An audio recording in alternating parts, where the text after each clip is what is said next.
Mesdames et messieurs, bonsoir et bienvenue à HM Critique. Un enfant bien soigné est un adulte en bonne santé. Cette phrase n'est pas de moi, cette phrase est de l'ambassadrice de la Croix-Rouge en RDC, Maman Africa, qui est d'ailleurs mon invitée aujourd'hui. Je voudrais avec joie vous présenter Madame Liliane Temouni Ngoï, qui est aujourd'hui notre invitée. Bonsoir Madame. Bonsoir. J'ai enfin réussi à avoir votre sur ce plateau. C'est vraiment un grand plaisir d'être là aujourd'hui, votre invité. Un grand merci.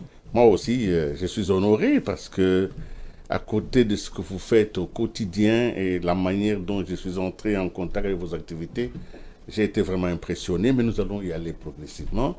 Madame, cette émission, je l'ai mise sous le signe de ce que j'appelle de la douleur intime à l'action collective. Parfois, notre engagement dans la société dépend. Beaucoup de gens sont engagés parce que, bon, on va le payer, c'est un travail. Il y en a d'autres, ça dépasse le niveau du travail. Ça devient comme une mission, comme une cause qu'ils défendent, et c'est d'ailleurs pour ça que l'on appelle souvent les grandes causes humanitaires. Madame, vous êtes effectivement aujourd'hui au cœur d'une activité. Mais avant qu'on arrive à l'activité, je voudrais que vous-même vous puissiez vous présenter. Votre parcours est assez particulier. Et vous commencez vos études en esthétique et en couture. En coiffure. En coiffure. Alors, parlez-moi un peu de vous. Je pars en Europe très jeune. Oui. Je pars pour apprendre la coiffure. Arrivé en Belgique, je suis à l'école des beaux-arts et métiers. Et là, je fais l'esthétique et la coiffure. Je termine, j'ouvre mes salons de coiffure. Et comme je suis une très battante, je ne voulais pas être la petite coiffeuse du quartier. Je me voyais très grand et c'était mes ambitions. Je commence à travailler dans mon salon de coiffure avec les produits L'Oréal. Et là, on vient me voir pour assister au concours mondial de la coiffure à Cannes. En France? En France, puisque j'habitais la Belgique à ce moment-là, mais ça s'est passé. Et on représente la Belgique et on gagne le premier prix mondial de la coiffure. Premier prix mondial de la coiffure. Donc vous êtes lauréate, effectivement, de ce concours de Cannes. Oui. On représentait la Belgique. Bien sûr, donc c'est la Belgique qui gagne le premier prix. J'étais parmi les gagnantes pour la Belgique. Et là, je continue. Maintenant, j'étais créatrice de coiffure et je commence à voyager partout pour présenter mes coiffures. J'ouvre plusieurs salons à Bruxelles, à Lyon, à Paris et tout, jusqu'en 2000. Qu'est-ce qui s'est passé en 2000, madame? En 2000, je suis en famille, je suis mariée, j'ai des enfants, j'adopte des enfants. 7 enfants, plus mes enfants, ça faisait 11 enfants que j'ai élevés. Et c'était une grande famille. En 2000, voilà, on m'annonce que je suis enceinte des jumeaux trisomiques. Et tout en une fois. Hein. Je ne m'attendais pas à être enceinte parce que ma dernière avait déjà 11 ans et c'était avec mon travail impossible de... Mais il n'y a que Dieu lui-même qui sait. Hein. C'est lui-même qui sait. En 2000, tout bascule. On me dit enceinte, des jumeaux, trisomiques et tout. C'est un coup, mais c'était la joie aussi parce qu'avec mon mari, on voulait des jumeaux depuis des années. Et voilà qu'ils sont là. On nous dit, c'est vraiment, ils ne marcheront pas. c'est des loques. Le médecin, c'est vraiment les termes, c'est des loques. Et on nous donne 30 minutes dans le couloir pour avorter. Et là, on fuit. On est assis au couloir et mon mari me dit, le dernier mot te revient. Je suis derrière toi, j'accepterai tout. Et je lui dis, je sens une voix qui me dit, homme de peu de foi. Il dit, moi aussi. On s'est levé, on est parti.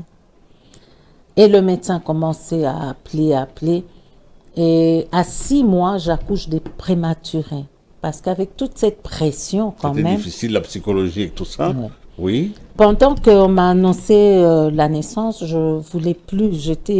J'ai rejeté la coiffure et l'esthétique pour me Consacré concentrer à cette grossesse. voilà.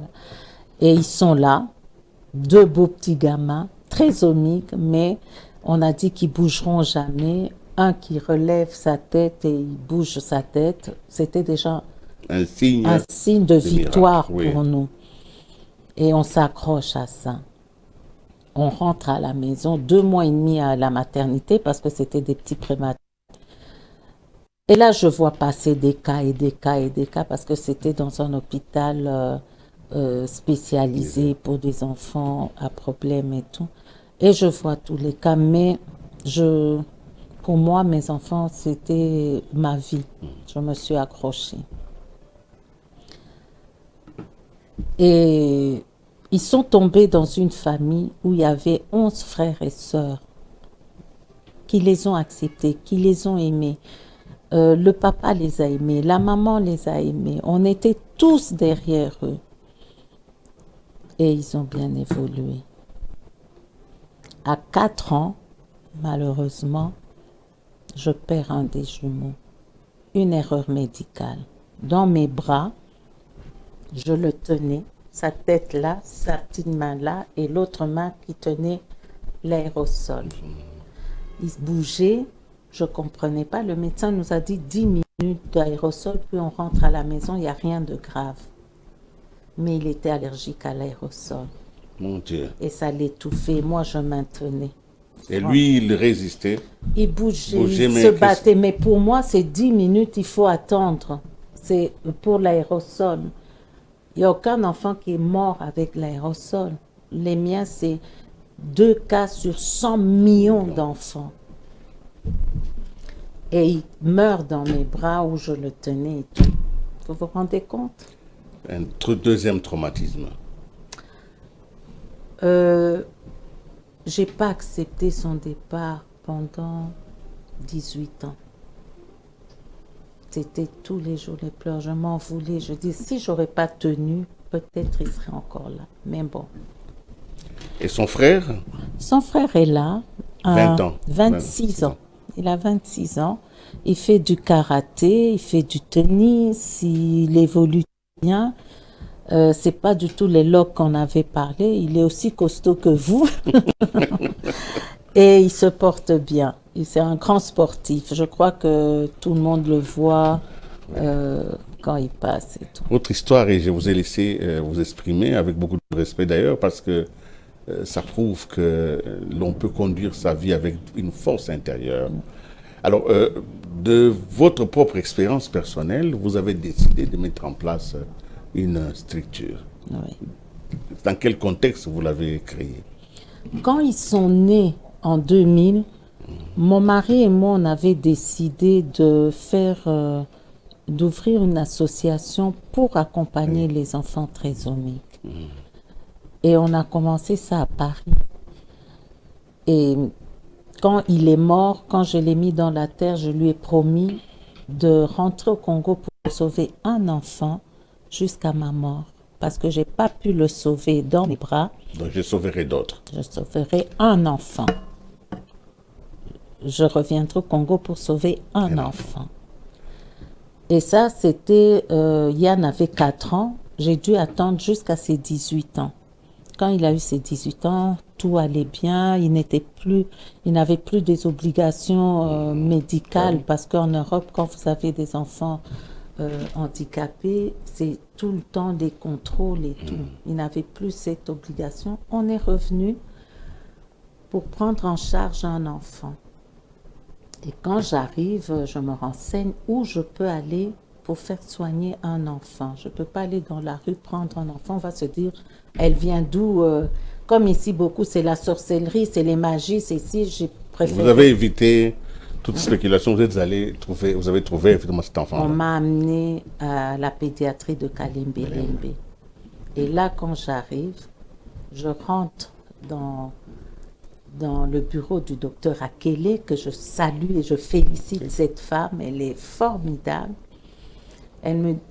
Quand je rentre, je lui dis, je suis venue, j'explique ma situation, le décès de mon fils, tout. Et je dis, je viens pour que vous m'aidez, vous qui êtes là avec plein d'enfants, de me trouver un enfant vraiment vulnérable, que les parents n'ont pas de moyens, que je peux suivre cet enfant, le soigner, et puis le suivre, si un jour il évolue bien, je peux l'amener en Europe, où mes enfants peuvent se battre, c'est un enfant de maman, qu'on le ramène étudier. Elle me regarde, elle sourit. Elle dit, vous venez pour un enfant? Je dis, oui, docteur. Ah, elle me sort un dossier. Elle dit, dans une semaine, on a organisé une campagne pour faire opérer 100 enfants gratuitement. C'est notre 10e année de la chirurgie qui nous a été offerte par la Croix-Rouge de Luxembourg. Mais on n'a rien. On a tapé à toutes les portes, ça fait 1 an qu'on prépare, on n'a rien. Les enfants sont là, les 600 enfants sont là. On a choisi, quand on a fait appel à la radio, on a eu 600 enfants, mais on doit opérer que 100. Et les 100, on ne peut même pas opérer un seul. On n'a pas les moyens. On me montre un peu les enfants. J'ai été très touchée, j'ai dit, je dois essayer de faire quelque chose. Et là, je demande à Dr Akele, et j'ai dit, faites-moi un courrier officiel que vous me permettez d'aller toquer aux portes pour aller chercher des moyens. Elle me fait la lettre et je commence. J'ai toqué à toutes les portes, connues et inconnues. Il nous restait 1 semaine pour commencer la campagne. Les parents étaient là à l'hôpital, ils attendaient. Je tombe sur mon cousin. Je dis, mais ici, travailler mon cousin et tout, je sais qu'il a de l'argent, qu'il a les moyens. Vous allez quand même. Je vais. Il me reçoit. Qu'est-ce que tu fais ici? Je lui explique tout. Pourquoi je suis là, pourquoi je viens le voir. Il me dit, laisse tomber. On va te rouler, tu connais rien. Tu es parti à 16 ans, tu reviens 50 ans après, tu veux dire que tu vas faire quelque chose. Laisse tomber. J'ai dit, je veux le faire. Je serai à Kalembe-Lembe de 6 heures jusqu'au dernier opéré. Et ça, je te promets des résultats. Il m'a fait confiance, il m'a aidé. Et puis, il a appelé une dame. La dame m'a reçue, une Indienne. Elle n'aime pas que je cite son nom parce qu'elle a de bon cœur. Elle me reçoit, elle m'aide aussi. Elle appelle un autre. L'autre me reçoit. Une chaîne de solidarité. De solidarité. Là, c'est une grande maison pharmaceutique. Il dit à la dame qu'elle vient demain. Elle dit non, moi je voyage aujourd'hui. Elle partait. J'étais chez elle à 6 heures du matin parce qu'elle partait avec Éthiopienne. Elle dit non, reçois-la aujourd'hui avant que je parte, que je sache ce que tu as pu faire. J'arrive là avec toute la liste de tous les kits opératoires pour 52 000 $. Moi qui est venu pour un enfant, j'allais trouver où les 52 000 $ comme ça? Ces enfants. Et je le vois, il coach tout, sauf 2-3 médicaments. Il me dit, ça, on n'a pas, mais tout le reste, on a. Vous pouvez venir chercher quand? Je dis vendredi, parce que lundi, on doit commencer les opérations. Et là, il me dit, venez. OK. Le vendredi matin, il m'appelle, il dit, vous pouvez venir chercher. Moi, je crois que c'est 2-3 cartons. Je dis, OK. J'arrive chez lui avec ma Jeep. Il dit, non, il vous faut... Un camion. Un camion. Mon Dieu. On avait toute une pièce comme ça, tous les produits pour les 100 enfants. Tous les kits opératoires. Waouh. J'appelle le docteur Akele, je dis, on a tout. On peut commencer lundi. Madame Liliane, vous êtes sûre, en 2 semaines, vous avez pu? Je dis oui. On a tout. Et quand ils ont vu les médecins, on a travaillé tout le week-end à tout ranger. On a commencé le lundi. Les opérations, on a pu faire les 100 enfants et il nous en restait encore des médicaments. J'ai dit, la main de Dieu, on continue. Comme il y a 600 enfants, on a fait 100, il reste 500. Et là, on a pu encore faire 170 enfants. Au total, 2018-2019, on a fait 270 enfants opérés. Et sur les 270, on a eu un décès qui est arrivé dans des mauvaises situations. À la dernière minute, on n'a pas pu le sauver. Mais tous les autres ont été... Et les enfants sont opérés sur quelle pathologie en général? Les malformations? Malformations. Malformations congénitales. Il y a des photos. Oui. D'ailleurs, vous m'avez tellement touché que je vais demander à la régie. Nous allons aller à Kalembelembe. Nous allons voir un peu une visite que vous avez fait aux enfants hospitalisés à l'hôpital pédiatrie de Kalembelembe. Ça pourra peut-être donner une idée de la force humanitaire qui est dans votre cœur et surtout de ce qui apparaît comme une mission réelle. Suivons.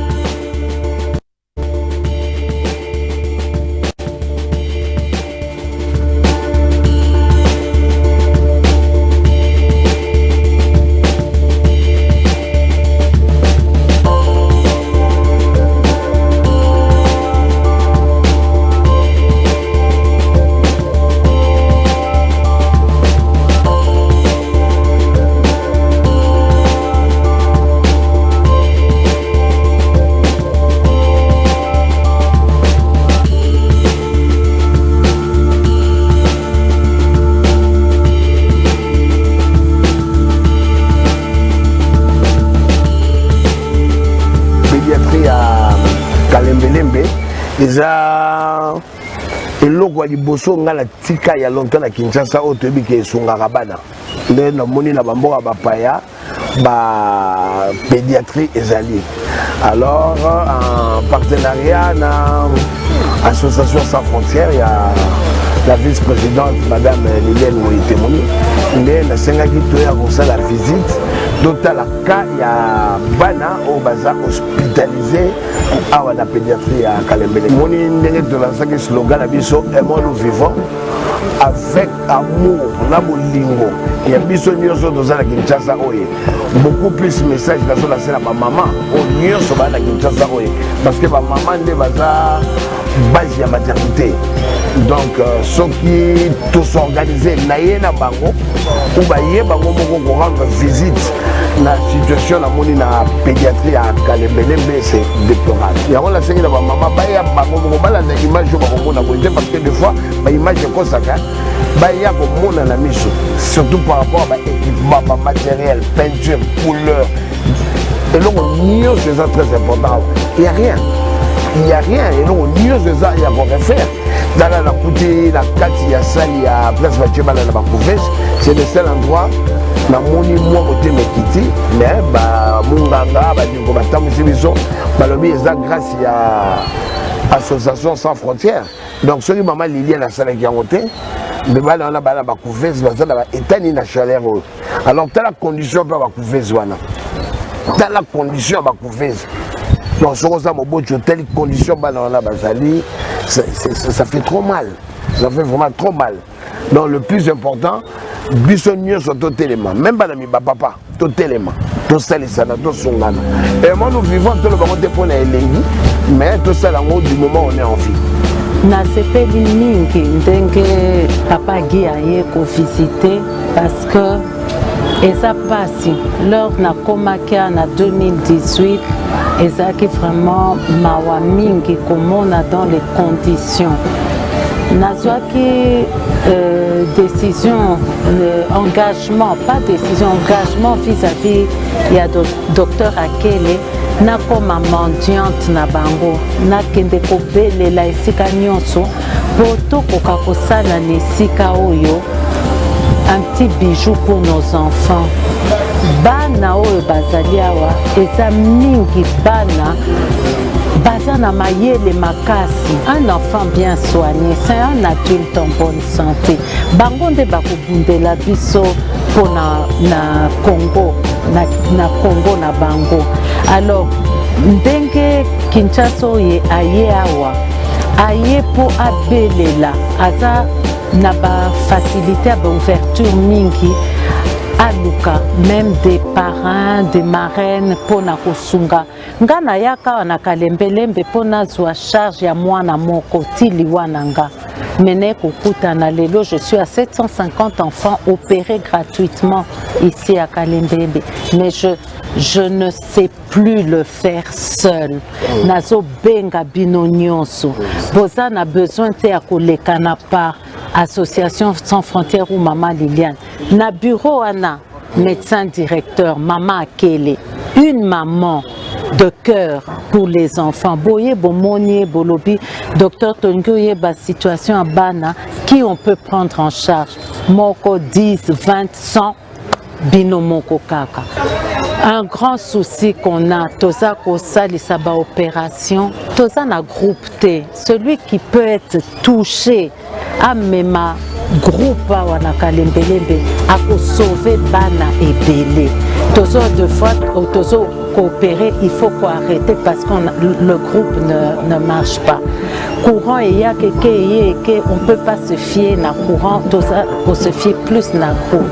Bosunga hôpital ya bana na bino Kalembelembe na groupe ya komona vidéo yo à se sentir touché ayamba komona docteur Akela lobanga na président nanga groupe on en a vraiment besoin tosungana tosimbana maboko Kinshasa a commis deuxième mendiant ya Kalembelembe alors Binope boya tokoma elongo ba mendiant ya Kalembelembe. Merci beaucoup.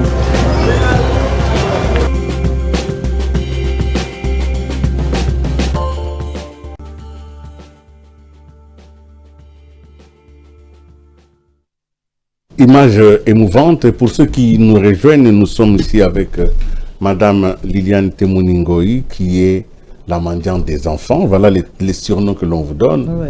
Quel sens vous accordez à ce surnom-là? Je suis très fière de porter ce nom parce que ça, c'est pour montrer aux gens que on peut être une fourmi, mais qui peut aider. On ne doit pas attendre d'être un éléphant et pour aller secourir les autres. Cette vidéo a été faite en 2022. Quand cette vidéo est passée, on a eu notre papa de l'hôtel Béatrice, paix à son âme, qui nous a offert le groupe électrogène. Oui, on a un groupe. Quand je suis arrivée en 2018, la néonatologie était brûlée depuis 2 ans. Il n'y avait plus de couveuses, il n'y avait plus... C'était une toute petite pièce où il y avait les enfants entassés. La première chose que j'ai fait, j'ai cherché des partenaires. On a refait toute la néonatologie. Madame Nargis et tout le groupe, on s'est mis, on a pu refaire toute la néonatologie. On a eu des couveuses, on a eu les lits chauffants, on a tout eu. C'est comme ça qu'aujourd'hui, vous avez vu que Guy dit c'est le plus beau endroit. Oui, parce que je tenais à cœur. C'est des enfants qui naissent avec des malformations, avec plusieurs problèmes. Il y a des petits prématurés. Hier, il y a un petit bébé de 900 grammes qui est là à Kalembelembe. On se bat pour qu'ils survivent. survivent. Depuis que vous êtes arrivé à Kalembelembe, vous avez commencé les opérations pour les enfants avec malformations. Les chiffres qu'on m'a donnés, vous êtes déjà à 1800 enfants opérés. Plus de 1800.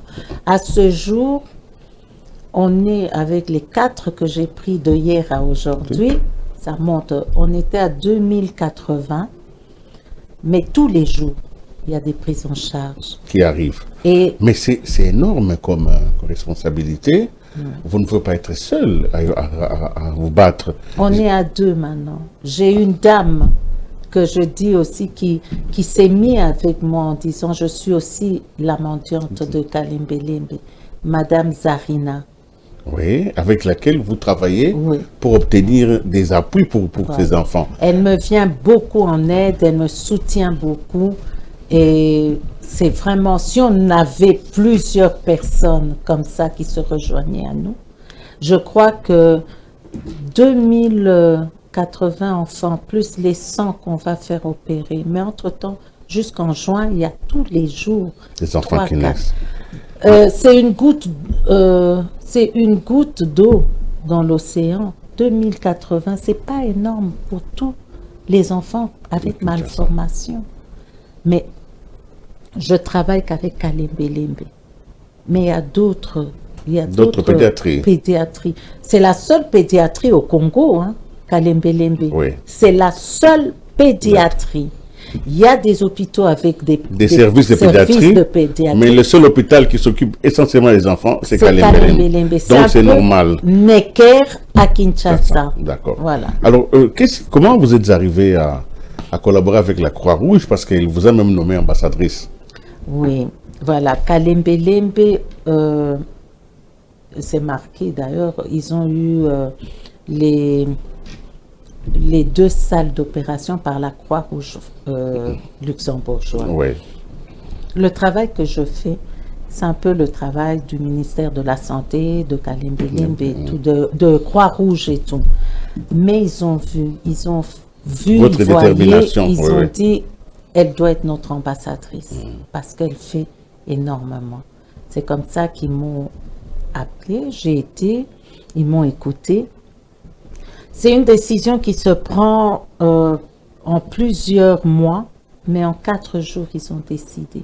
Quand je leur ai expliqué le pourquoi, ils ont décidé en 4 jours que j'étais leur ambassadrice. Madame, vous êtes une mère, vous avez beaucoup d'enfants, vous avez dit, c'est que vous avez avec votre mari... 30 petits-enfants et 5 arrière-petits-enfants. Vous êtes une femme bénie. Et pourtant, vous paraissez très jeune, extrêmement très jeune. Alors, je voudrais dire que vous avez quand même une vie, vous avez une vie de famille. L'engagement pour les enfants, est-ce que ça n'a pas eu un impact sur les autres responsabilités familiales? Est-ce que les autres grands ne se sont pas plaints que maman est tout le temps Kalembe? Tous mes enfants, à part Yann et Kelly qui vivent ici à Kinshasa, tous les enfants vivent en Europe, tous sont mariés, ils ont leur vie. Ils me reprochaient pendant longtemps que je ne m'occupais pas de mes petits-enfants. J'ai eu même des arrière-petits-enfants, il y en a 3 que je n'ai même pas encore vus. Mais ma fille aînée est arrivée le 21 mars pour la journée mondiale. Je l'ai amenée partout, à Kalembe, à Bondeko, pour voir les enfants trisomiques et tout. Elle m'a serré dans ses bras, elle a dit « Maman, on comprend et on est d'accord de te partager. » Avec les autres. Voilà. Alors, parlons un peu de la trisomie 21, parce que c'est de cette maladie, de cette malformation dont vous vous occupez. Est-ce qu'il y a dans le pays des structures ou des politiques de prévention? Est-il possible de vivre et de se prémunir contre ça? C'est très difficile. Il y a le village Bondeko qui a, dans chaque commune, il y a le centre d'école spécialisée, dans chaque commune, pour l'école Bondeko. Mais ils n'ont pas. Ils n'ont pas de structure, ils n'ont pas d'orthophonistes, ils n'ont pas de kiné, ils n'ont pas les structures qu'il faut pour ces enfants. Je veux vous dire, c'est des enfants très intelligents. Moi, je vois avec le mien, il fait tout, il fait l'ordinateur, il fait tout, il est autonome. Pourquoi? Parce qu'il a eu cette chance d'être suivi. Mais ici, il n'y a pas. Ils sont délaissés. Ces enfants, pendant longtemps, étaient des ndoki, des sorciers, des malchanceux et tout. Et quand je fais, tous les 21 mars, je fais des conférences à l'hôtel du Fleuve. Ces mamans qui vivent Massina dans les fins viennent avec les enfants. Et ils sont étonnés, disent, cet enfant qu'on croyait un sorcier et tout, c'est lui qui m'amène dans un endroit que j'aurais jamais mis pied. Sur le plan médical, est-ce qu'il y a des solutions? C'est une maladie curable? Ou bien c'est incurable, il faut simplement vivre avec. La trisomie, il faut vivre, mais ça s'améliore. Ouais. Quand il y a les suivis. Il y a plusieurs sortes de trisomie. Il y a ceux qui souffrent du cœur. Moi, j'ai une petite fille, Emma, qu'on a ouvert le cœur je crois qu'elle avait 8 ou 9 mois. Aujourd'hui, elle a 14 ans. Une belle jeune fille. Elle étudie à l'école belge. Elle apprend très, très bien. Elle va travailler un jour, elle va faire ce qu'elle voudra faire. Ils peuvent se marier, il y en a en Europe, ils se marient, ils ont des enfants et tout. C'est des enfants, quand ils sont bien suivis, l'amour en premier. Quand ils ont de l'amour, vous avez toutes les portes qui sont ouvertes. Ils ne se sentent pas rejetés, ils se sentent aimés. La preuve, Yann, votre fils a déjà aujourd'hui 26 ans. Et il veut se marier. Et il a le droit de se marier, il trouvera une meuf. Alors, madame, votre travail n'est pas resté un travail dans l'indifférence parce que vous avez touché là à la fragilité humaine et ce que vous faites est un acte signalé. La preuve, en 2025, vous avez été présenté pour les World Greatness Awards. Donc, nous allons suivre cet élément où vous êtes effectivement désigné, en tout cas nominé pour cette récompense. Suivons.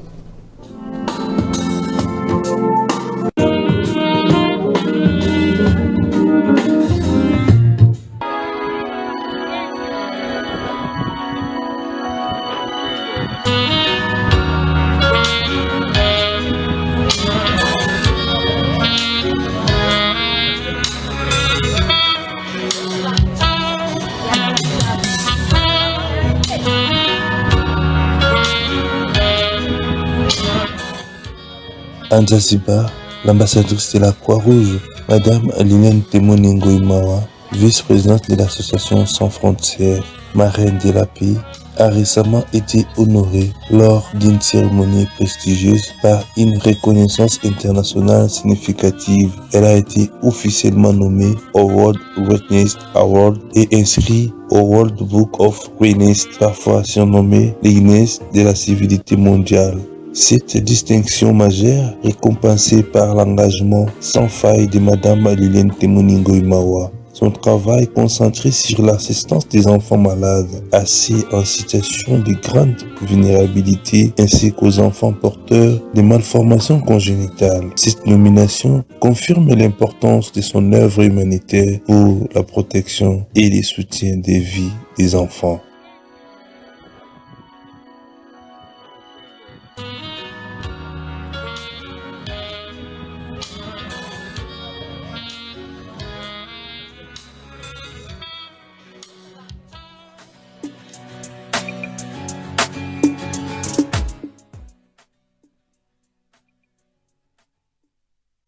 Voilà, en tout cas, je ne peux que vous féliciter pour ça. Nous sommes en Zanzibar et je vois que toute la famille est là.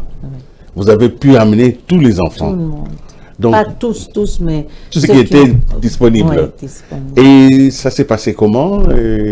Vous avez reçu cette médaille? Le trophée, médaille et un diplôme, mais c'est pas la première fois que cet organisme me nomine. Ils sont venus en 2022, ici à Kinshasa, pour me nommer docteur honoris causa. Oui, voilà. Donc, vous avez reçu effectivement, j'avais retenu ça, vous avez eu un doctorat honoris causa pour les sciences humaines. Donc, effectivement, donc, s'occuper des enfants, c'est en réalité s'occuper de l'avenir.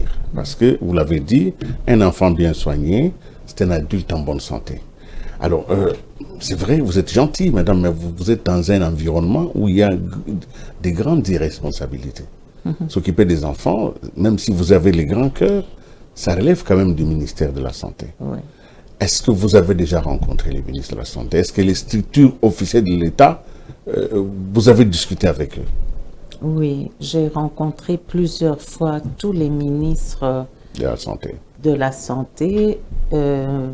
Le ministre Kamba m'a reçu encore il n'y a pas longtemps. Mon dossier est en cours de régularisation. Je remercie le ministre Kamba parce que je ne paye pas les prix qui doivent être payés. L'association Sans Frontières, quand elle fait opérer un enfant que la facture peut coûter 2-3 000 $. Deux fois, je ressors qu'avec 600 $. Et deux fois, quand je n'ai pas les 600 $, je dis que 400 $. Jamais ils ont refusé. Parce qu'ils savent que oui, c'est un grand soutien. Quand on me dit, pourquoi seulement la pédiatrie de Kalembe-Lembe? On m'appelle à minuit. Il y a une urgence, Madame Liliane. Est-ce que vous allez prendre en charge? Oui. Envoyez-moi la photo de l'enfant pour voir. On m'envoie la photo. Je dis, OK, on prend en charge. J'appelle pas la nuit Zaïda, mais le lendemain matin, je dis, Zaïda, on a un enfant comme ça parce qu'on travaille à deux. Est-ce qu'on prend en charge? Oui, on va bien s'en occuper. On prend en charge, mais on ne paye pas les prix officiels qu'ailleurs on va me demander. Donc, Kalembe-Lembe, avec vous, vous avez quand même cette fois-ci un partenariat. Mais alors, pour régler cette question de manière globale, le gouvernement, le président de la République réfléchit à mettre en place la santé universelle. Ouais. Est-ce que ceci peut être une solution, selon votre propre expérience? Vous savez, je vois en Europe, moi, mon fils a 26 ans, je n'ai jamais sorti un franc pour ses soins. Il y a les assurances, la sécurité sociale qui le prend en charge. En tant qu'handicapé, je ne paye rien. Tous les examens se font. Le ministre Kamba vient quand même de cette société-là. De cette société-là, et c'est pour ça. Le président vient aussi, il a vu comment ça se passe. C'est tout à fait normal qu'il mette. Ça ne va pas se faire du jour au lendemain. Prenons le temps. Déjà là, il y a la gratuité de maternité. C'est déjà une grande chose. Moi, je vois qu'à Kalembe-Lembe, tous les parents qui viennent avec les enfants, les nouveau-nés, ne payent pas un franc. Avant, c'était maman Liliane qui payait. Il fallait acheter le sang et tout. Aujourd'hui, c'est l'État qui prend en charge. C'est qu'on est un pas en avant. On ne peut pas dire autrement. Je vois le combat, je vois déjà l'aide que je leur apporte à la santé. Ils m'aident aussi parce que ce n'est pas tous les hôpitaux qui peuvent me... Alors, l'association Sans Frontières, dont vous êtes la vice-présidente, même si vous ne parlez pas du président, mais je comprends... Le président sert qu'à me financer, c'est tout, il ne veut pas en entendre parler. Non, mais déjà, le financement, c'est la clé de l'action humanitaire. Sans argent, il n'y a pas d'humanitaire. Vous savez, lui-même, le sang de son fils, il peut tomber dans les pommes. Nous avons tous nos faiblesses, mais nous avons aussi nos qualités. Alors, madame, qu'est-ce que vous attendez concrètement de l'État par rapport à l'association? Parce que vous dites que votre dossier est en examen. Vous avez demandé quoi? J'ai demandé s'ils peuvent. J'ai rentré tout le bilan de 2018 jusqu'à 2025, tout ce qu'on a avancé. Oui, s'ils peuvent quand même. Pour m'aider à continuer, il faut absolument qu'il y ait une compensation. Être payé et puis m'aligner à voir comme tout le monde. Sur une ligne budgétaire. Parce que j'ai pas. Je suis partenaire de la santé, je suis partenaire du social, je suis partenaire de genre et famille. Mais j'ai jamais eu une subvention. Il existe effectivement, vous avez raison, des lignes budgétaires pour les actions humanitaires. Et si le ministre nous entend, et d'ailleurs le chef de l'État aussi est sous cette lancée, les initiatives comme les vôtres doivent être encouragées. Et d'ailleurs, vous n'hésitez pas à aller sur le terrain. Vous êtes allé chez les étudiants, chez les scientifiques. Vous allez à l'université Révérend Kim pour pouvoir discuter avec les jeunes. Suivons ce dernier reportage.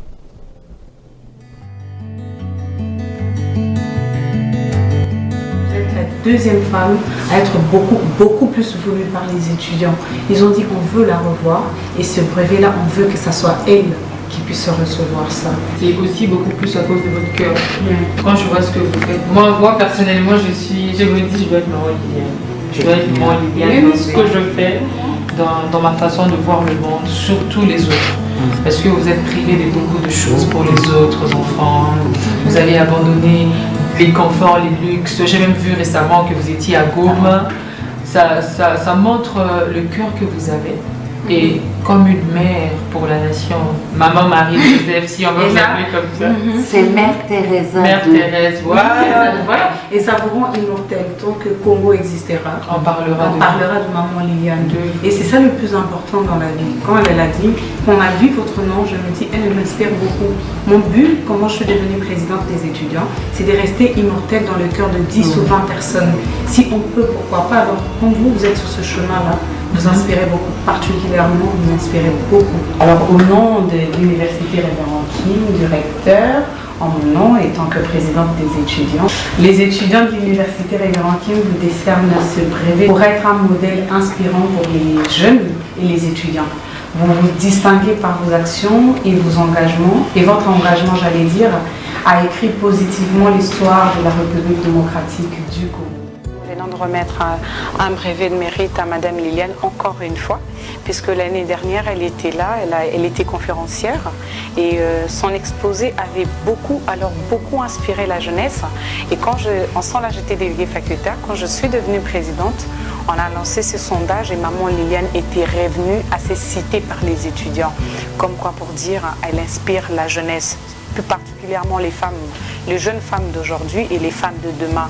Alors, ayant la main sur le cœur, il y en a qui se voient en elle dans les futurs. Il y en a qui veulent perpétuer ce travail qu'elle a commencé actuellement. Alors, à l'entrée des jours, on a voulu remettre ces brevets à Maman Liliane, immortaliser sa vie puisqu'elle est déjà immortelle. Tant que la République démocratique du Congo existera, on parlera d'elle. Avec les bons actes qu'elle le fait, on ne veut pas que ça soit tard. Voilà pourquoi aujourd'hui nous sommes à son bureau pour lui remettre ce brevet de mérite. Moi je l'appelle ma Maman Liliane actuellement, puisque avant c'était Maman Liliane avec beaucoup de protocoles, mais une discussion avec elle, c'est quelques minutes qu'on a passées ensemble. J'étais face à ma mère, celle qui m'a engendrée. Alors c'était assez meilleur cette rencontre avec ma Maman Liliane. C'est le deuxième brevet qu'on a remis aujourd'hui à Madame Liliane, mais nous avons remarqué que le mur est tellement plein de brevets, que ce soit à la réception, que ce soit dans son bureau, que ce soit ici. Alors ça témoigne exactement ce qu'elle est. En tout cas, les œuvres parlent plus que les mots. Alors nous vous demandons, Maman Liliane, ne changez pas. Continuez à nous donner cette vie pendant que nous vivons. Tant que Dieu voudra. Merci beaucoup, maman.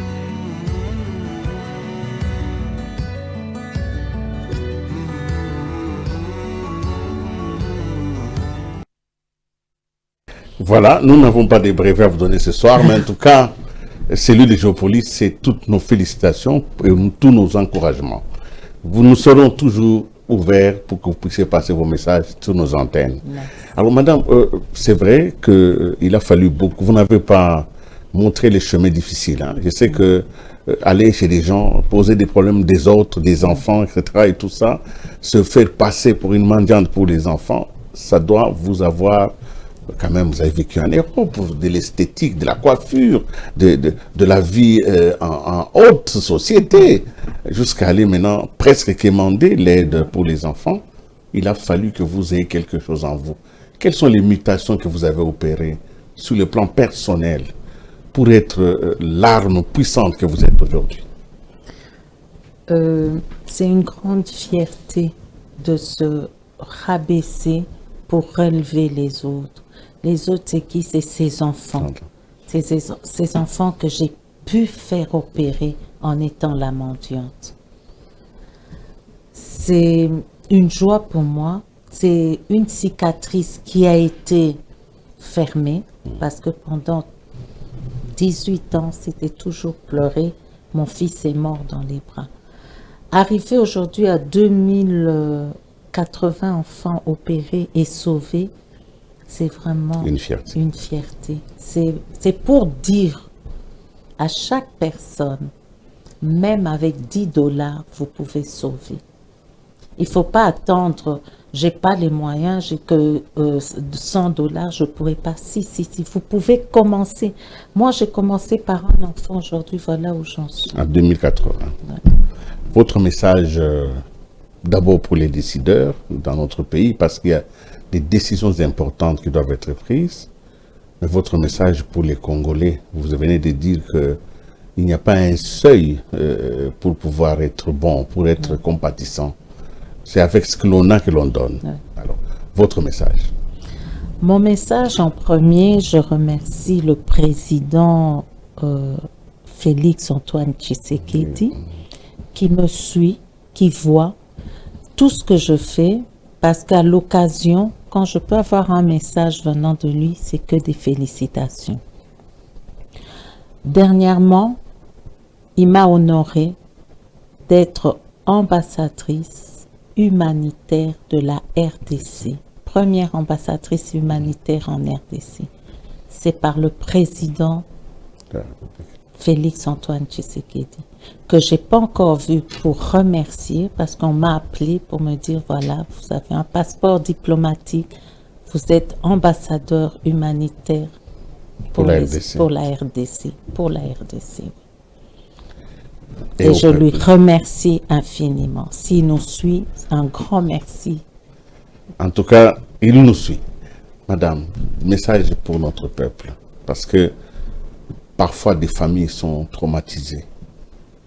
Un enfant naît et il n'est pas comme on l'attendait. Et souvent, les familles se déchirent. Qu'est-ce que vous pouvez leur donner comme message? Chaque enfant a sa mission sur Terre. Les enfants qui viennent, moi, en ayant mes jumeaux trisomiques, c'est une mission. J'aurais pas eu ces enfants, je serais jamais revenue au Congo. J'aurais jamais fait tout ce que je fais. Je serais restée coiffeuse, esthéticienne et c'est tout. Ces enfants-là doivent être soignés comme tous les autres enfants. Dans ces enfants-là, je veux vous dire, ils sont intellectuels. Ils ont des malformations, mais là, ils n'ont pas de malformations. Ils sont intellectuels. Tous les enfants que je côtoie à l'hôpital, partout, me parlent le français, que même ma fille qui est venue dit, mais maman, qu'est-ce qu'ils sont intelligents, ils parlent bien le français.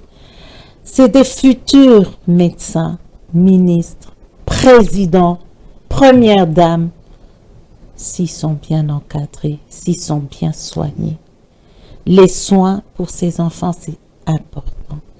Nous ne pouvons pas dire ils ont des malformations, laissant tomber. Si vous voyez dans les 2080 là qui sont opérés, mais ils vivent aujourd'hui. Il y avait des gros ventres, des malformations et tout. Ils n'ont plus ça. Ils ne pouvaient pas aller à l'école parce que personne ne voulait s'approcher. Aujourd'hui, ils ont repris. Il y en a qui sont en 6e année, que je revois là, qu'ils étaient tout petits. Il y en a qui sont en secondaire. Mon dernier mot, les chègues que vous voyez là, c'est des grosses douleurs en eux. Ils ont des malformations. Ils ont été rejetés pour ça et ils se sont retrouvés dans les rues. J'ai eu à les côtoyer, j'ai eu à faire soigner, faire opérer les chègues. Mais aujourd'hui, c'est des hommes, ils ont repris l'école, ils font des métiers. Et c'est ça, on doit les soutenir. Ne jugeons pas qu'ils ont des malformations, ils ne peuvent rien faire à la société. Attention, c'est notre futur Congo. Voilà. Un enfant bien soigné est un adulte en bonne santé. Voilà la phrase avec laquelle nous terminons cette émission. Je vous remercie sincèrement de l'honneur que vous faites à Géopolis d'être venu. Je ne voulais pas annoncer au début, mais je savais que vous étiez notre ambassadrice humanitaire et c'était donc un grand plaisir, Madame l'ambassadrice, d'être venue sur ce plateau. C'est donc la fin de Chemin Critique. J'ai reçu Madame Liliane Temouni, qui est la vice-présidente de l'Association Sans Frontières. Aujourd'hui, elle travaille sur les enfants mal formés et elle nous donne l'exemple qu'il ne faut pas attendre une ordonnance présidentielle pour commencer à faire le bien. Il faut le faire avec l'ordonnance du cœur, l'ordonnance morale, et c'est l'amour envers le prochain, mais surtout envers le plus fragile. C'est la fin des Chemins Critiques. Au revoir et à la prochaine.